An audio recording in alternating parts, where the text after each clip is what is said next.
The ideal method to assess the success of repair of mitral valve per-operatively is to use intraoperative transesophageal echocardiography.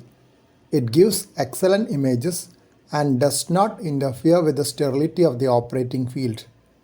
Newer scanners with live 3D reconstruction of images gives the surgeon's view both from the atrial and ventricular aspects.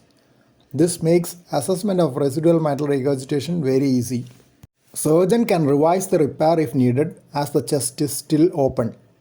Now most cardiac anesthesiologists are trained in getting good transesophageal images, and surgeons are rapidly acquiring the skill to interpret live 3D echocardiography images. Use of intraoperative TE can obviate the need for redo surgery a lot, as detection of residual mitral regurgitation is earlier during the course of surgery. Intraoperative TE gives additional information about the left ventricular function and the presence or absence of any new regional wall motion abnormalities. The conventional method of assessment of mitral regurgitation after repair is by flushing fluid into the left ventricle and looking for regurgitation into the left atrium. This can now be considered a very crude method compared to real-time 4D TEE imaging.